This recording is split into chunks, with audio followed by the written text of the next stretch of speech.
What if one tiny URL change, something like just flipping a single letter, could turn a restricted admin page into an open door?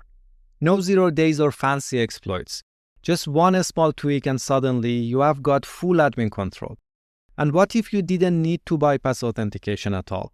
Just a single carefully crafted request that tricks the backend into processing user data the wrong way. One smuggled request and suddenly you are hijacking sessions and injecting scripts. I'm Amin Malikpour and you are listening to Hacked and Secured Pentest Exploits and Mitigations.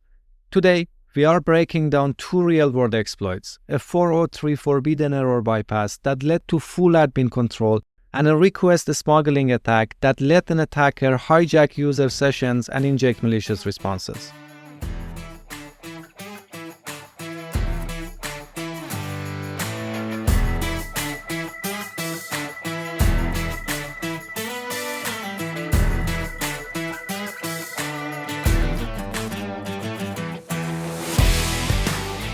Picture this. You try to visit an admin page, the kind that should be locked down, and as expected, you get hit with a 403 forbidden error. No way in. Security is doing its job, right? Well, not quite. Because with one tiny tweak, just changing a single letter in the URL, you bypass it completely. No crazy tricks, no fancy code. Just one small change and boom, you are in. Full admin access. That's exactly what Victor Mares documented in his write-up on medium.com.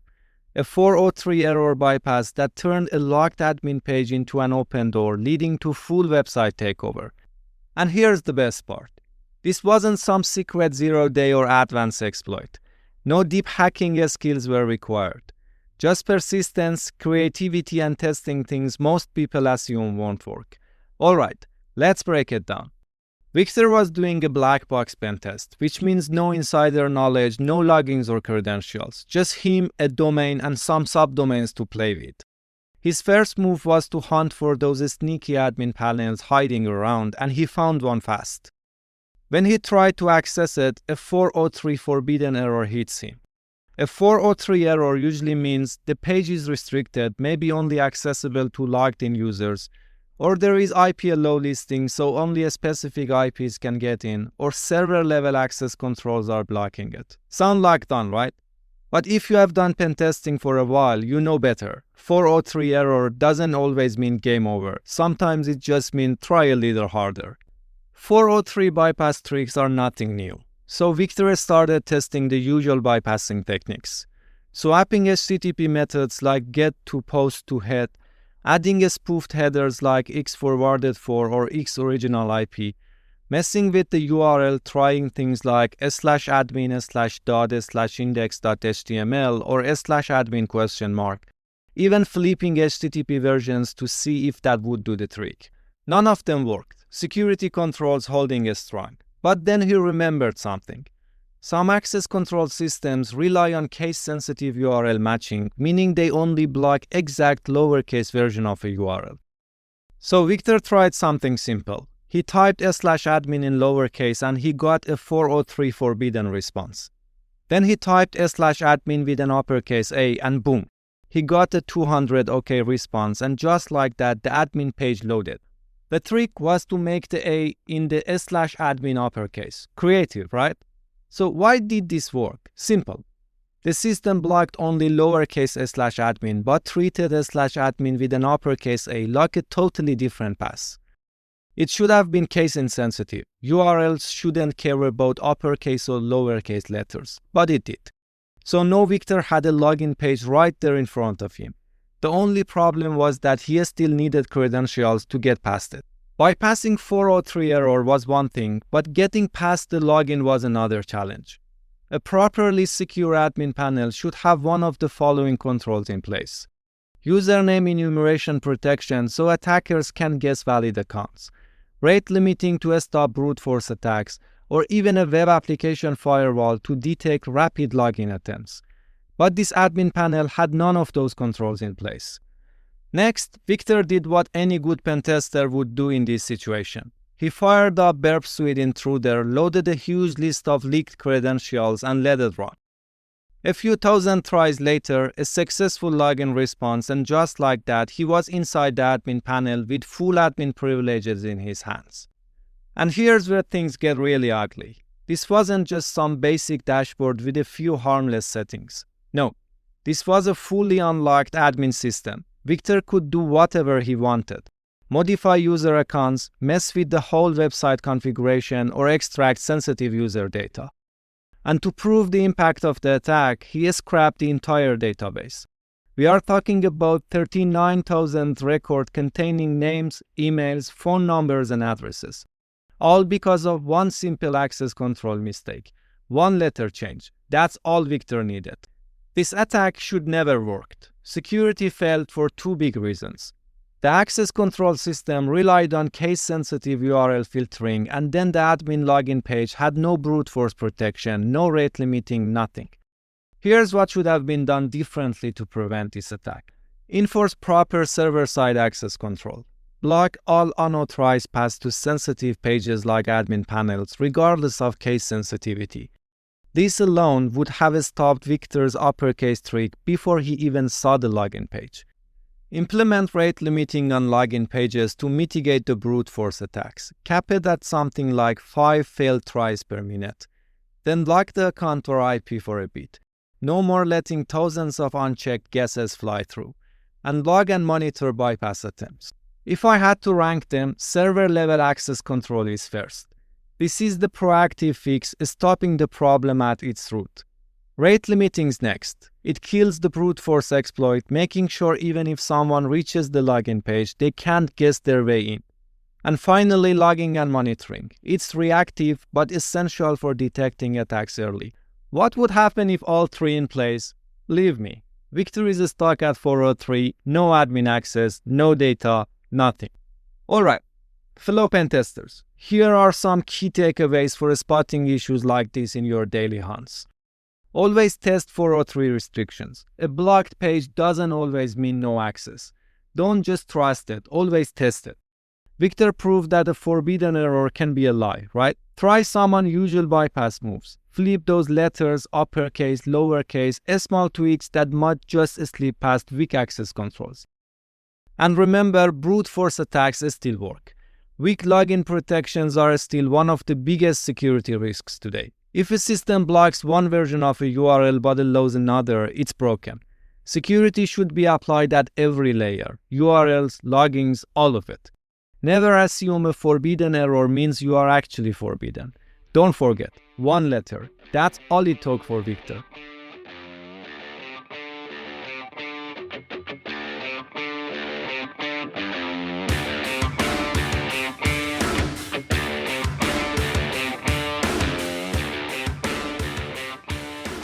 The first attack was all about bypassing access controls. Just one letter change in a URL and suddenly an admin panel that should have been locked down was wide open. But what if the next attack didn't even need a login page? You send one HTTP request, just one.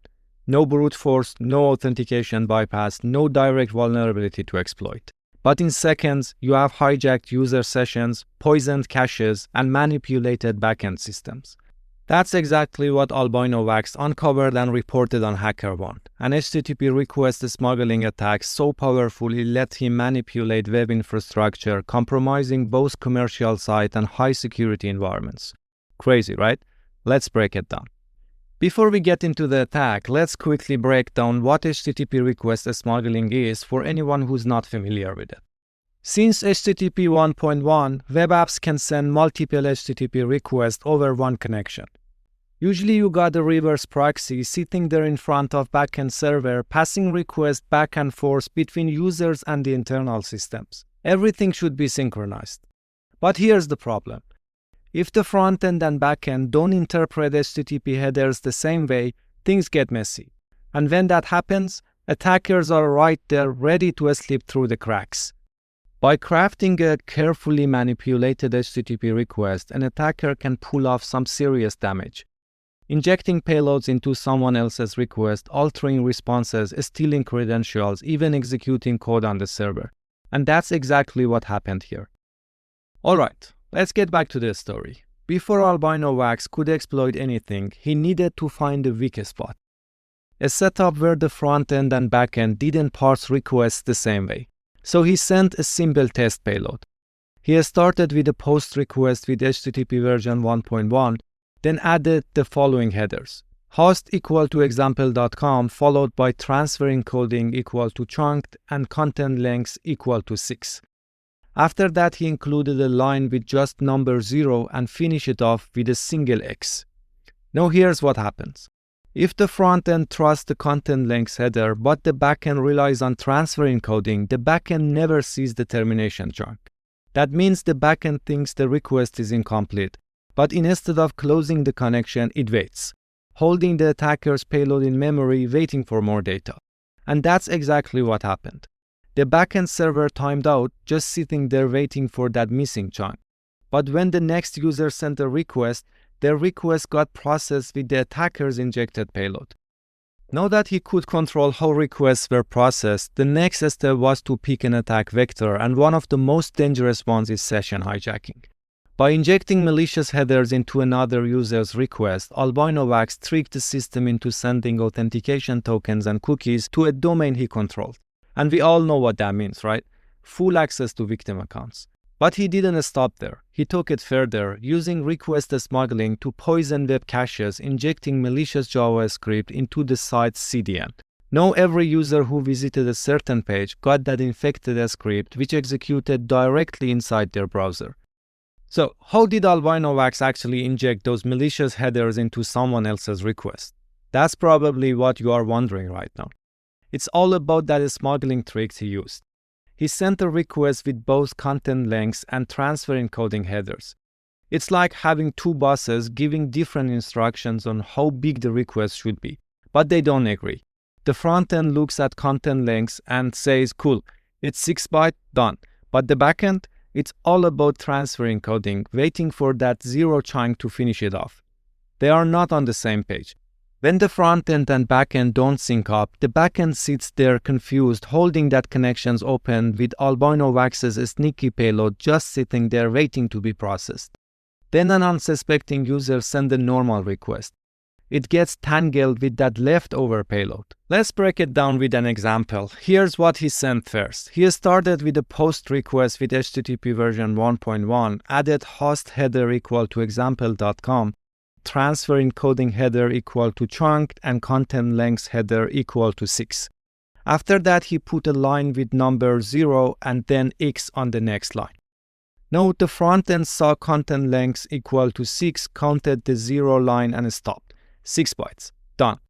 But the backend, it saw transfer encoding equal to chunked and waited for more chunks after that 0, so it kept that X hanging around, not processed yet. Next user comes in, sends something normal like they send a GET request with host header equal to example.com and maybe cookie header equal to ABC123.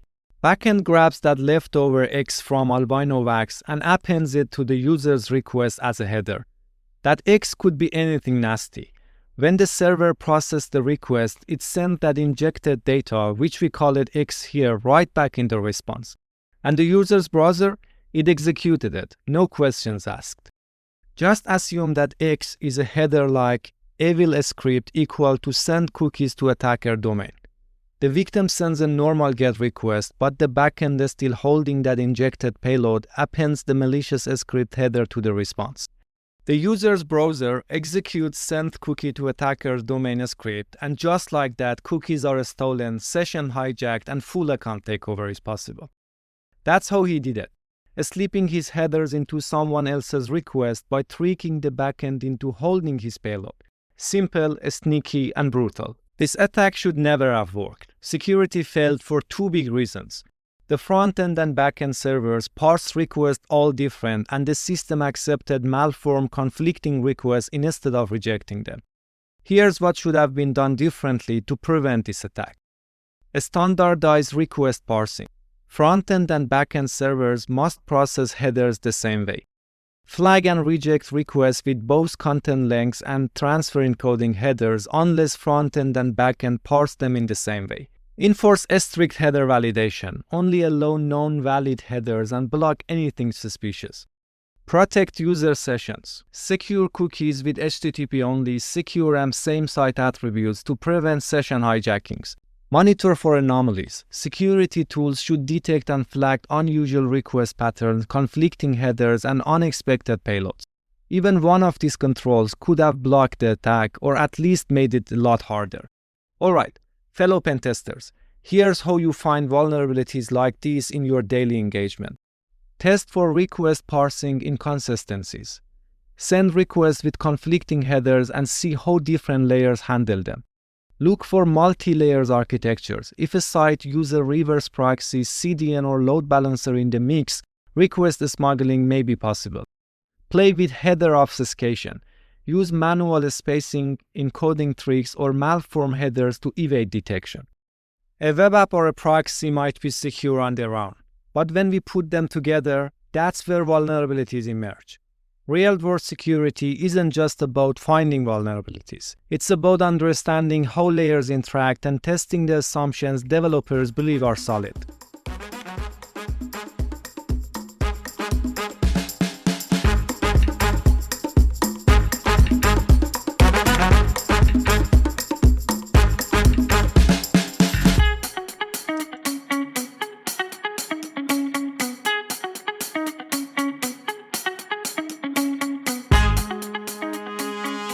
Always remember, finding flaws is just a start. Responsibly disclosing them and getting them fixed is what makes the internet safer.